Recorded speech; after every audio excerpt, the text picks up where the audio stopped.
We're back with more USMCA tips, and it's a struggle for me not to say the other word, that which we do not say. I guess I'm picking up from the Harry Potter stuff, but anyway, so we are picking up with a few more tips here with Trudy on her Trudy trade tips.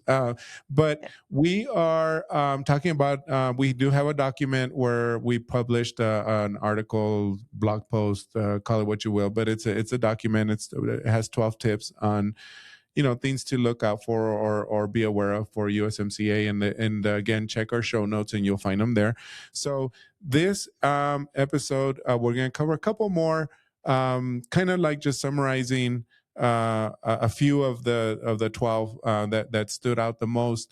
The reason I thought that we should talk about this next one, Trudy, is because there was so much formality when it was NAFTA that now I can say NAFTA. There was a lot of formality. You had the CF 434, Customs Form 434, which was your certificate of origin. And it is literally what it was called, certificate of origin.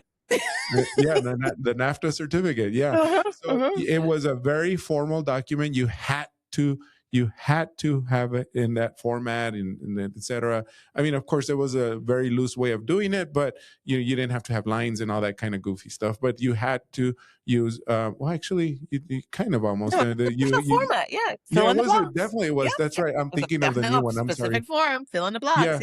Yeah. You had to go download it from the website, either one of the 3 government websites, if it was in Spanish, English, or French, and all that kind of good stuff, right?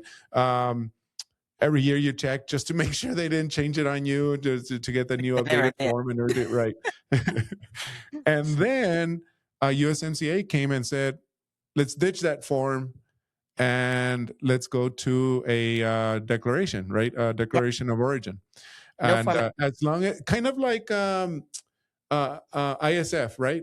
You need to have these elements in your declaration, right? This data must be in that declaration, regardless of how it looks. It doesn't matter how it looks. Just do it, right? So let's talk about that. Just give me the minimum data elements and you're good.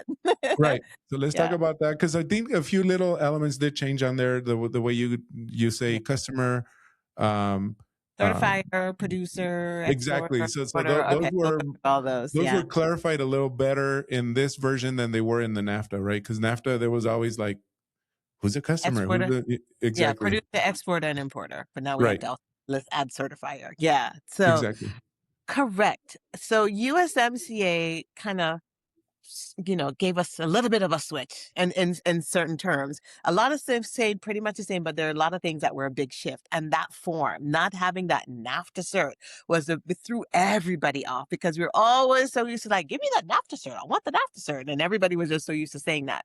So yes, they decided for USMCA, there's no official format for the form. As long as we have the 9 minimum data elements, then they, in whatever format we wanted to put it in on any document, then they would be perfectly fine with it. But I will tell you this, before I tell you what those 9 minimum data elements are, everybody whined and moaned and complained so much because we were so used to that document that now you do see that there are forms out there that say USMCA, or they say CUSMA for Canada, or they say TMEC for Mexico. And it looks like that old school, I shouldn't call it old school, but that old format for the NAFTA form, because we're such creatures of habit that we had a hard time letting go of that. So now there are these forms floating out there. You can use whichever one you want, or you can choose not to use them at all and just use your own format for the actual documentation. So yes, that was the biggest challenge that most of us had with the change for USMCA. So now that we've gotten over that little switch, the 9 minimum data elements that has to be present for an import for that USMCA transaction include another new concept that they added is now you have to list who is the certifier, meaning who is the person that made the claim to say the goods qualify under USMCA. So that can either be the producer or the exporter, or here's something else new that came up for USMCA. Now the importer can make that claim. When it was NAFTA, it was only the exporter, the producer can make the claim. when they moved over to USMCA, they added that the importer can also make that claim. So we have to say, is it the producer that's certifying the goods, or is it the exporter that's certifying the goods, or is it the importer that's actually certifying the goods? So all parties have to be listed. Who's a certifier? Not only that, and their details, name, address, telephone number, and country and email. Okay. Who's the exporter? Their details, again, name, address, including the country, telephone number, and email. Who's a producer? Name, address, telephone number, country, and email. I know it sounds all sound pretty repetitive, right? But they want to know everybody that's a part of the transaction. And then last but not least, who is the importer? Name, address, telephone number, and details. Along with those, what else do we have to put in the documentation? Again, the description of the product, the classification, typically to the 6-digit level. And we're going to come back in a little bit and talk about classification here in a second. The origin criteria for the goods. We also have to list the time period. We call it the blanket period for that origin certification, and the authorized signature and date. Now, they list those as 9 elements. I'm saying they're 10 elements. Okay. Why am I saying 10? Because there is that certification statement that has to be also listed within that information, where you certify that the goods are accurate, true, and correct, and they comply within USMCA, right? So that certification is also required for that documentation. Exactly. So yeah, that's a uh, a a uh, a major requirement because I've seen folks submit what we used to call a manufacturer's affidavit. In other Hmm. words, this is not certified as USMCA back then NAFTA. They used to send out a letter that they used to call a manufacturer's affidavit or certificate of origin, but unverified, not verified, unqualified, I guess, for the free trade agreement in a separate letter. But not lately, but because of this new change, I have seen some people submit something very similar to what their this free format USMCA Declaration of Origin, but it says China or Canada, not Canada. I'm sorry, like China, UK, whatever, Hmm. in the same form, but they're not saying it's USMCA. Because.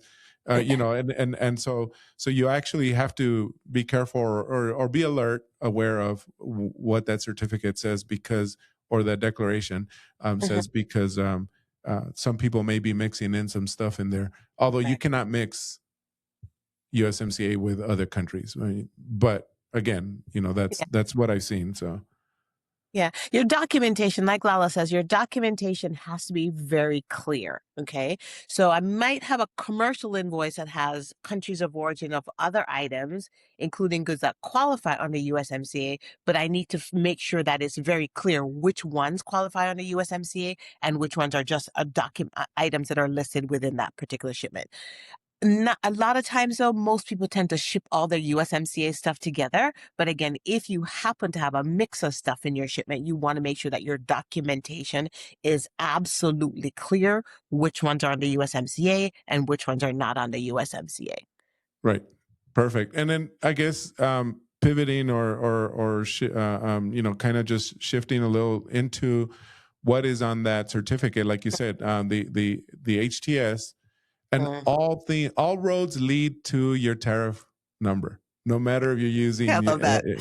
right, no matter if you're using any free trade agreement, if you're doing the IEPA tariffs, if you're doing the 121s, if you're doing Anti-dumping and 301s, and anything. you name it, All roads lead to, I love it. All roads lead to the harmonized tariff schedule. I to love your that. tariff schedule. They all lead to that. And I always tell people come to our website and it's like, I want to learn how to do trade and what classes do you recommend?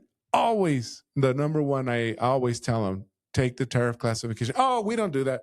My broker does that. Doesn't Ooh. matter. It really doesn't matter. You need to No, know. when they say that, you're like, "Oh, yeah, you definitely need to sign up." Yeah, exactly. Say that. And hence why I recommend this class, right? Yeah. but Yep. no, honestly, but truthfully, I mean, here, in all seriousness, tariff. If you know tariff classification, even though you're not doing that as a day to day, you're gonna really be ahead of the game. Why? Because again, everything does hinge on that. Mhm. Um, And in this case, even more so, because when you look at the USMCA rules of origin, they're all based on the tariff number, and they give you the instruction manual right then and there. They tell you this is how you're going to determine if your product qualified for USMCA or not. Correct? Correct. So classification is, again, we said foundation, fundamental, even just for the basic import transaction or the basic export transaction for that matter, right? And then determining whether or not your goods qualify under a free trade agreement. So where does the classification come in? And really two aspects, if you want to think about it that way. The final product that you made, you have to know what that classification is, as well as all of the parts, components, pieces, ingredients, whatever it is that was used to make that final product. You have to know what those classifications are, because for another segment, we'll talk about going through the product specific rules. So you have to find the rule that is pertinent to that final product that you're doing, and decide whether or not all the classifications, again, from the parts and components and pieces and everything that was used to make up that product, did it make the shift? Remember we talked about tariff shift? I love that. I like that Right. shift. The Right? shift. Did it Yeah. make the shift from their original classification to this new classification? So if you're not comfortable with classification, you're basically not going to get anywhere with free trade agreements. And I can't believe Lala didn't say this, because we always say before you take a free trade USMCA class, you always need to be able to prove to Right. us that you've already had some classification training or take our classification training class. Because if I talk to you about USMCA, you're going to be so lost, it's not even going to make sense. Yeah, that class is not. I mean, we may be losing a sale or two if we say do not take our USMCA class if you don't know tariff classification. But honestly, I'd rather have a happy client than a really upset client, because they will be very lost in our USMCA class. It's not an advanced class by any means, in the sense that like we go above and beyond, like total like geek out like big time, but we do need you to understand the HCS, your at least yours, and how you got to that before you take the USMCA, because it takes it to the next level pretty much. It definitely Yeah. does. Because one of the many exercises that we go through in the USMCA class is actually, one, finding your product specific rule, and two, applying it, right? Looking at what the bill of material is and applying it to the final product and see, do we meet that rule or not? And again, if you're not comfortable with classifications, then you'll be so lost. It's not even going to make sense. So we always say you have to be comfortable with classifications before you can be any kind of proficient in administering a free trade agreement, especially US. Exactly. Yeah, yeah. And for those that don't really need to like apply or practice USMCA, manage USMCA per se, we do have some basic like understanding USMCA, so those maybe like that, oh, that's why I need to, that's why like engineering might be saying, oh, that's why they keep on bugging me about this, or purchasing is wondering, why is trade always asking me to make sure that when we purchase something, we ask for a certificate of origin, or we ask for some kind of declaration. Doesn't have to be a certificate, or some kind of declaration. That's why they keep on asking me. It literally makes their job a lot easier. And why not ask for it when you're buying, when they're vulnerable? They're like, yeah, of course I want to sell you my stuff. Well, include this, while Yeah. you're at it. In order to get my business, you must Yeah. provide this all the time. Absolutely. Hmm. Trudy, I don't know what you think, but Hmm. my take is that July, pretty much that's when we start hearing hot and heavy for the elections coming up in November. And we are in a midterm election. And my guess is there's no politician. I was contradicted by someone before, but I still believe that no politician is really going to mess up or try to disrupt that in an election year. That's my opinion. I don't know. One of the things we always encourage everybody to do is do scenario playouts, right? Uh-huh. If this happens, how do we need to pivot as an organization versus Right. if this how we're going to pivot. So instead of speculating, I'd rather them spend their time figuring Right. out their game plan depending on the scenario. So yeah, your guess is better than mine, Lalo. Yeah. Yeah. So Yeah. And I'm what I over here meant trying is, to rub a crystal ball to see if no, something of will come out, course. but not. No, no, yeah. And just to clarify, what I meant is that they're not liable to cancel it altogether. That's what I meant. But there'll be some change. There's got to be a change, but There's not gonna cancel it altogether. Yeah, yeah. And I see where you're going with that. I'm neither yay or nay about it one or the other, but I do understand where you're going with that because the Yeah. midterm's coming up. So everybody's trying to, hedge their bets. What's the best thing to do to make sure that we are victorious, regardless Right. of what party. So it's going to be interesting. Sit Yes. back, relax, and get some popcorn.